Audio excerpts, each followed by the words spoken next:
Okay, so let's get right into it. We're going to talk about one of the most critical and, let's be honest, often frustrating parts of selling on Amazon, FBA packaging. The rules for 2026 are getting even tighter. And you know what? Getting them right isn't just a good idea, it's absolutely non-negotiable for your success. All right, I want to start with just one number, 17%. What is that? Well, according to Amazon's own data from last year, that's the percentage of all inbound FBA shipments that had some kind of packaging problem. And look, this isn't just some abstract statistic on a slide. That 17%, it represents real delays, real costs, and, yeah, real headaches for sellers just like you. We're talking an average slowdown of over 2 days just to get your inventory checked in. And you know as well as I do, in the world of e-commerce, 2 days is an eternity. So, that's the million-dollar question, right? How do you make sure your shipment isn't part of that 17%?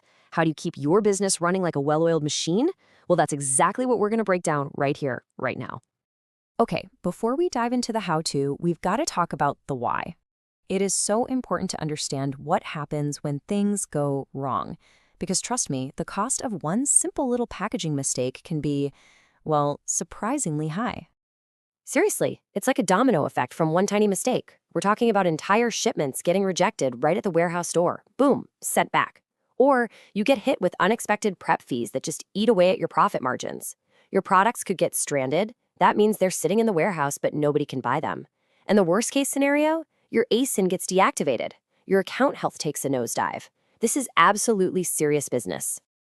All right, enough of the scary stuff. How do we avoid all that pain? Well, it actually boils down to a pretty simple foundation.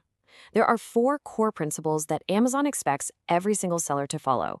I like to call them the 4 golden rules of FBA prep. And what's wild is how simple these rules are, at least in theory. Let's break them down. Number 1, prep free. This means your item has to be totally ready for a customer the second it arrives. Amazon's a fulfillment center, not your personal prep station. 2, scannable.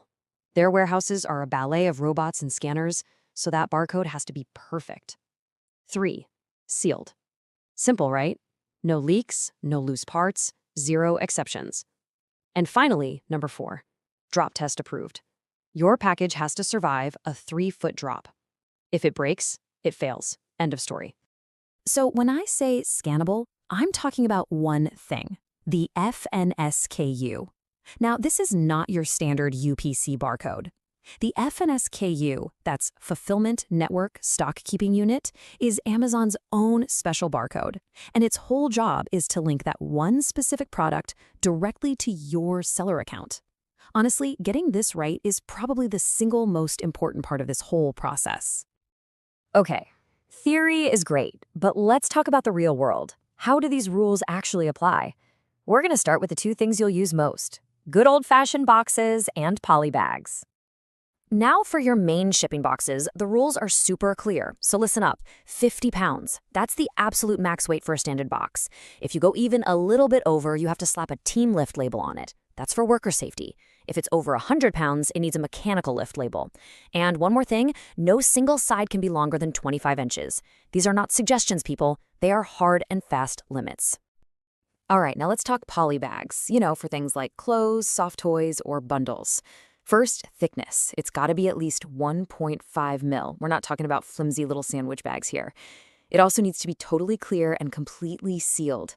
But here's the big one. If the opening is 5 inches or more, you absolutely positively must have a suffocation warning label. No excuses. And look, this just shows you how specific Amazon gets about this stuff.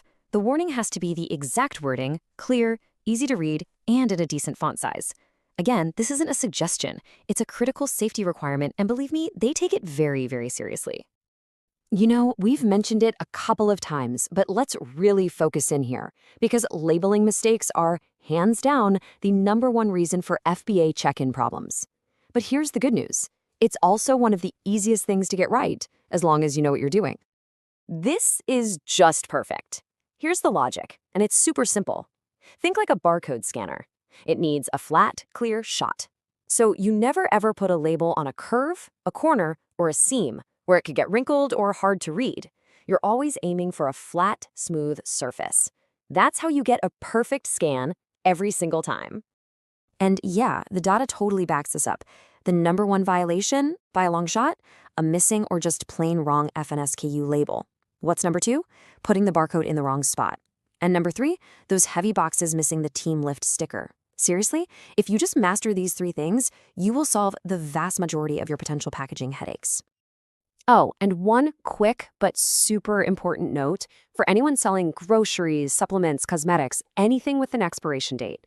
The date must be in one of two formats, either month-year or month-day-year. If you use any other format, your inventory is going to get flagged and it won't be sellable.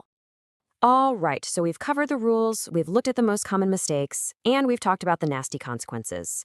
So now let's put it all together. Let's create an actionable checklist you can literally use every single time you seal up a box for FBA. Just run through these questions every single time. Is my FNSKU label flat and scannable?